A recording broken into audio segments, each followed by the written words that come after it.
नमस्कार, आप देख रहे हैं सत्य हिंदी। मैं निकिता आपके साथ। एक नजर डालते हैं अब तक की सुर्खियों पर। प्रधानमंत्री नरेंद्र मोदी रविवार शाम 5 बजे देश को संबोधित करेंगे। हालांकि उन्होंने अभी तक यह नहीं बताया कि किस मुद्दे पर भाषण देंगे। उनका यह संबोधन नवरात्रि के एक दिन पहले होगा। 22 सितंबर से नई जीएसटी दरें लागू होने जा रही हैं, जिससे कई उत्पादों की कीमतों में कमी आने की उम्मीद है। वित्त मंत्री निर्मला सीतारमण ने इस महीने की शुरुआत में बताया था कि जीएसटी काउंसिल की बैठक में 2 दरों वाली प्रणाली पर सहमति बनी है। इसके तहत अब 12% और 28% के स्लैब को हटाकर 2 नई दरें 5 और 18% लागू की जाएंगी। माना जा रहा है कि पीएम मोदी का यह संबोधन जनता को नई जीएसटी दरों और उनके लाभों के बारे में जानकारी देने के लिए हो सकता है। अमेरिका के राष्ट्रपति डोनाल्ड ट्रंप ने एक बार फिर नोबेल पुरस्कार की बात की और दावा किया कि उन्होंने भारत और पाकिस्तान सहित 7 अंतर्राष्ट्रीय संघर्षों को रोका। शनिवार रात को एक कार्यक्रम में ट्रंप ने कहा कि व्यापार और टैरिफ की वजह से उन्होंने Bharat, Pakistan, Thailand, Cambodia, Armenia, Azerbaijan, Kosovo, Serbia, Israel, Iran, मिस्र, इथियोपिया और रवांडा कांगो के बीच युद्धों को टालने में मदद की। उन्होंने कहा कि भारत पाकिस्तान में युद्ध को व्यापार के माध्यम से रोका गया, क्योंकि अगर संघर्ष होता तो अमेरिका व्यापार बाधित कर देता। ट्रंप ने कहा कि उन्हें रूस और यूक्रेन युद्ध रोकने के लिए नोबेल पुरस्कार की पेशकश की गई थी, लेकिन उन्होंने सवाल उठाया कि बाकी 7 संघर्षों को रोकने के लिए उन्हें क्यों नहीं पुरस्कार दिया गया। इससे पहले भी ट्रंप कई बार भारत और पाकिस्तान संघर्ष रोकने का दावा कर चुके हैं, जिसे भारत ने खारिज किया है। इसके अलावा हाल ही में पाकिस्तान के विदेश मंत्री इसहाक डार का भी एक बयान आया था, जिसमें उन्होंने अल जजीरा को दिए एक इंटरव्यू में खुलासा किया कि भारत ने साफ कह दिया है कि भारत पाकिस्तान के मुद्दों पर किसी तीसरे देश की दखलंदाजी नहीं होगी। डार ने बताया कि अमेरिकी विदेश मंत्री मार्को रूबियो ने 10 मई को युद्ध विराम की पेशकश की थी, लेकिन भारत ने इसे द्विपक्षीय मामला बताकर ठुकरा दिया। भाजपा ने आरोप लगाया है कि तेजस्वी यादव की बिहार अधिकार यात्रा के दौरान एक बार फिर आरजेडी कार्यकर्ताओं ने प्रधानमंत्री नरेंद्र मोदी की दिवंगत मां को अपशब्द कहे हैं। उप मुख्यमंत्री सम्राट चौधरी ने कहा कि तेजस्वी यादव ने इस अपमान को बढ़ावा दिया और इसे बिहार की संस्कृति पर हमला बताया। केंद्रीय गृह राज्य मंत्री नित्यानंद राय ने तेजस्वी यादव की तुलना पौराणिक पात्रों कंस और कालिया नाग से करते हुए चेतावनी दी कि आगामी विधानसभा चुनावों में जनता इसका जवाब देगी। उप मुख्यमंत्री विजय कुमार सिन्हा ने भी कहा कि यह आरजेडी नेताओं की मानसिकता को दर्शाता है। बिहार विधानसभा चुनाव से पहले तेजस्वी यादव ने 16 सितंबर को जहानाबाद से यात्रा शुरू की थी, जो 20 सितंबर को वैशाली में समाप्त हुई। इस दौरान उन्होंने जेडीयू प्रमुख नीतीश कुमार और भाजपा नेता गिरिराज सिंह के क्षेत्रों का दौरा किया। घटना का वीडियो सोशल मीडिया पर वायरल हुआ है, लेकिन इसकी सत्यता की स्वतंत्र रूप से पुष्टि नहीं हो सकी है। अमेरिकी राष्ट्रपति डोनाल्ड ट्रंप द्वारा H1B वीजा पर $1 लाख का एकमुश्त शुल्क लगाने की घोषणा के बाद व्हाइट हाउस ने स्पष्ट किया कि यह केवल नए आवेदनों पर लागू होगा और मौजूदा वीजा धारकों या उनके नवीनीकरण पर इसका कोई असर नहीं पड़ेगा। व्हाइट हाउस ने बताया कि कई अमेरिकी कंपनियों ने अमेरिकी तकनीकी कर्मचारियों की छंटनी कर उनकी जगह विदेशी कर्मचारियों को नियुक्त किया है। उदाहरण के लिए कंपनी को 5,189 H1B मंजूरी मिली, जबकि उसने 16,000 अमेरिकी कर्मचारियों की छंटनी की और दूसरी कंपनी को 1,698 मंजूरी मिली, लेकिन ओरेगन में 2400 नौकरियों में कटौती की गई। ट्रंप प्रशासन का कहना है कि यह कदम H1B कार्यक्रम के दुरुपयोग, वेतन में कटौती और राष्ट्रीय सुरक्षा के जोखिम को रोकने के लिए है। अमेरिकी नागरिकता एवं आव्रजन सेवा ने भी स्पष्ट किया कि 21 सितंबर से पहले जमा किए गए आवेदन इस नए शुल्क से प्रभावित नहीं होंगी।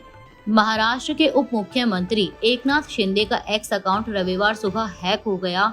हैकर्स ने अकाउंट पर पाकिस्तान और तुर्की के झंडों वाली तस्वीरें पोस्ट की और लाइव स्ट्रीमिंग के दौरान भी इन देशों की फोटो दिखाई गई। घटना के तुरंत बाद अधिकारियों ने साइबर क्राइम पुलिस को सूचित किया और अकाउंट को पुनः नियंत्रित करने की कार्रवाई शुरू की।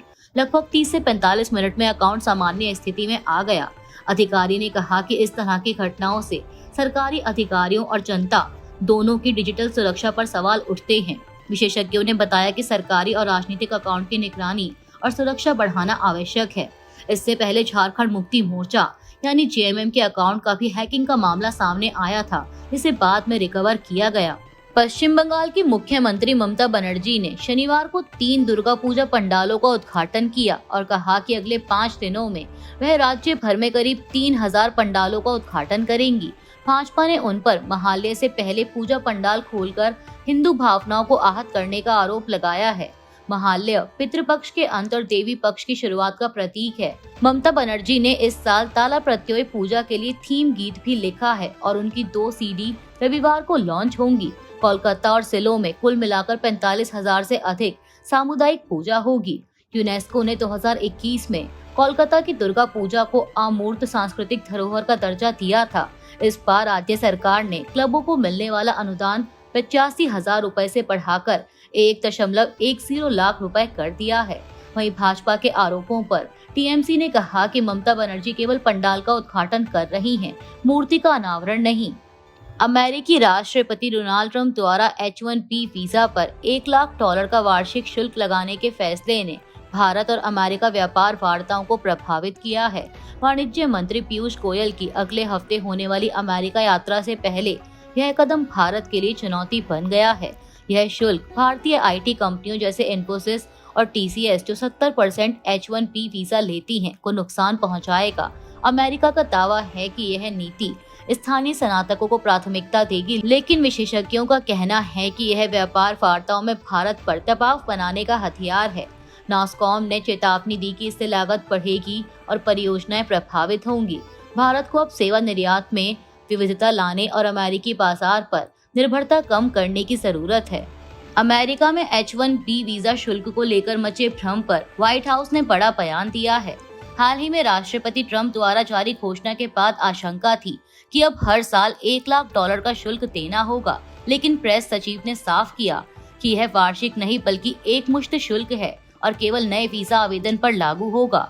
मौजूदा H1B वीजा धारकों या उनके नवीनीकरण पर इसका कोई असर नहीं पड़ेगा। जो लोग पहले से H1B पर अमेरिका में काम कर रहे हैं या फिर विदेश यात्रा कर रहे हैं, उन्हें दोबारा प्रवेश पर यह शुल्क नहीं देना होगा। इस फैसले ने भारतीय IT पेशेवरों और कंपनियों के बीच चिंता पैदा की थी। अमेरिकी प्रशासन ने स्पष्ट किया कि यह कदम केवल नए आवेदकों के लिए है और दोनों देशों के हितों को देखते हुए नीति का मूल्यांकन जारी रहेगा। कर्नाटक सरकार ने वोटर लिस्ट से नाम अवैध रूप से हटाए जाने की शिकायतों की जांच के लिए स्पेशल इन्वेस्टिगेशन टीम यानी SIT का गठन किया है। यह जांच सिर्फ आलंद विधानसभा क्षेत्र तक सीमित नहीं रहेगी बल्कि पूरे राज्य में की जाएगी। आदेश के मुताबिक ADGP PK सिंह को SIT का प्रमुख बनाया गया है। वे इससे पहले गौरी लंकेश हत्या और प्रज्वल रेवन्ना बलात्कार जैसे अहम मामलों की जांच देख चुके हैं। टीम को राज्य भर में वोटर हटाने से जुड़े सभी मामलों की जांच का अधिकार दिया गया है और इंडियन सिविल सिक्योरिटी कोड की धारा 2U के तहत पुलिस स्टेशन का दर्जा भी मिला है। हाल ही में लोकसभा में राहुल गांधी ने चुनाव आयोग पर CID के पत्रों का जवाब न देने का मुद्दा उठाया था। SIT में CID के IPS अधिकारी सईदुल अदावत और शुभावित भी शामिल किए गए हैं। अमेरिकी राष्ट्रपति डोनाल्ड ट्रंप ने अफगानिस्तान को चेतावनी दी है कि अगर उसने अमेरिका को बगराम एयरबेस नहीं सौंपा तो इसके गंभीर नतीजे होंगे। ट्रंप ने ट्रुथ सोशल पर लिखा कि अगर अफगानिस्तान बगराम एयरबेस को उसके निर्माता यानी अमेरिका को वापस नहीं करता तो बहुत बुरा होगा। गौरतलब है कि बगराम एयरबेस अफगानिस्तान का सबसे बड़ा सैन्य ठिकाना रहा है जिसे अमेरिका ने बनाया था। ट्रंप पहले भी इसे वापस लेने की इच्छा जता चुके हैं। हाल ही में ब्रिटेन यात्रा के दौरान उन्होंने कहा था कि उनकी सरकार बगराम एयरबेस को फिर से हासिल करने की कोशिश कर रही है। वहीं तालिबान ने इस पर कड़ी प्रतिक्रिया देते हुए कहा था कि इतिहास गवाह है कि विदेशी ताकतों को कभी अफगान जमीन पर स्वीकार नहीं किया गया।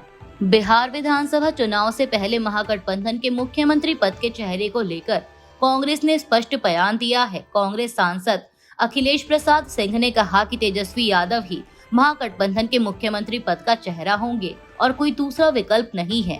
उन्होंने तेजस्वी की काबिलियत और नेतृत्व क्षमता की तारीफ करते हुए कहा कि उनका नाम बिहार में विकास और बदलाव का प्रतीक है। सांसद ने यह भी कहा कि सभी गठबंधन दलों को मिलकर तेजस्वी यादव को मुख्यमंत्री पद के चेहरे के रूप में स्थापित करने पर काम करना चाहिए। यह बयान ऐसे समय आया है जब बिहार में चुनाव प्रचार और राजनीतिक गतिविधियां तेजी पर हैं।